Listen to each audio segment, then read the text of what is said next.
భగవద్గీత వల్ల మన బతుకులు బాగుపడలే, రంజాన్ వల్ల ఈ దేశంలో ఉన్నటువంటి ముస్లింల యొక్క తలరాతలు మార్చలే. అస్సలాము అలైకుం.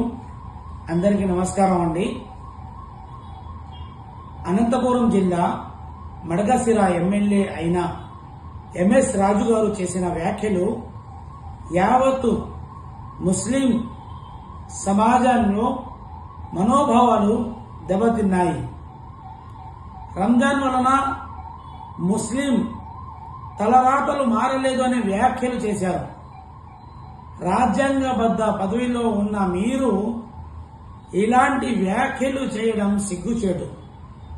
మీరు ఎమ్మెల్యేగా గెలిపించింది ప్రజలు రాజ్యాంగాన్ని కాపాడతారని, అంతేగాని పరమతాలను మనోభావాలను కించపరచడానికి కాదు. రంజాన్ అంటే ముస్లింలకు ఖురాన్ను అనుసరించి ప్రవక్త గారి పద్ధతి ప్రకారం చెడును వదిలి మంచిని అనుసరించమని ఇస్లాం బోధిస్తుంది. భిన్నత్వంలో ఏకత్వంగా ఉన్న మన భారతదేశంలో అన్ని మతాల వారు కలిసి కట్టుగా ఉంటున్నారు. మీరు వాళ్ళ మనోభావాలను దెబ్బతీసేలా మాట్లాడడం మీ పాలనకు నిదర్శనంగా ఉంది. నీ మతాన్ని ప్రేమించు, పరమతాన్ని గౌరవించు అనే రాజ్యాంగం మనకి నేర్పిస్తున్న అంశాలు. మీరు ఇలాంటి వ్యాఖ్యలు చేయడం, అది కాకుండా ఒక భగవద్గీత వలన మనకు ఏమి జరగలేదు అనే మీరు చెప్పడం ఎంతో సిగ్గుచేటు.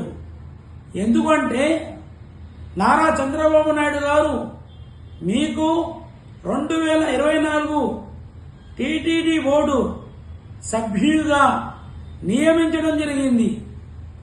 అలాంటి పవిత్రమైన టీటీడీ బోర్డులో మీరు మెంబర్గా ఉంటూ హిందూ మనోభావాలను మీరు దెబ్బతీస్తున్నారంటే మీ పాలనకి, మీ ప్రభుత్వానికి నిదర్శనమని చెప్పవచ్చు. అయ్యా ఎంఎస్ రాజు గారు, మీరు చేసిన ఈ వ్యాఖ్యలు ముస్లింలు, హిందువులు అందరూ కూడా వారు ఎంతో పవిత్రంగా అనుసరించే గ్రంథాలను మీరు అవహేళన చేయడం జరిగినది. ఒక విగ్రహ ఆవిష్కరణకి మీరు వచ్చారు, దాని గురించి సంబోధిస్తే బాగుండేది. కానీ భగవద్గీతను లాగి ఇటు రంజాన్ ముస్లిం మనోభావాలను లాగడం మీకు మంచిది కాదు. మీకు ప్రజలు పాలన ఇచ్చింది రాజ్యాంగం ప్రకారం ఉన్న ఏవైతే కార్యక్రమాలు ఉన్నాయో, ఏవైతే చట్టాలు ఉన్నాయో దానికి అనుసరించి మీరు ఎమ్మెల్యే పదవిని మీరు సక్రమంగా నడిపిస్తారని మీరు ప్రజల చేత ఎన్నుకోబడ్డ నాయకుడు. అది వదిలేసి మీరు వేరే మతాల మీద పడడం ఇది మీకు మంచిది కాదు.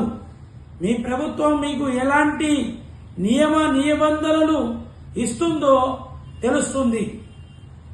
ఏదైతే వ్యాఖ్యలు మీరు చేశారో, ప్రపంచవ్యాప్తంగా ఉన్న ముస్లింల మనోభావాలను రంజాన్ వలన వాళ్ళు తలరాతలు మారలేదని మీరు చెప్పారో, ఏ బహిరంగ సభలో అయితే మీరు చెప్పారో అలాగే మీరు బహిరంగంగా మీరు యావత్ ముస్లిం సమాజానికి బహిరంగంగా క్షమాపణలు చెప్పాలి అని ముస్లిం మోజన్ అసోసియేషన్ ప్రెసిడెంట్ గా కోరుకుంటున్నాను మరియు ఖండిస్తున్నాను. మీరు వెంటనే క్షమాపణలు చెప్పాలి.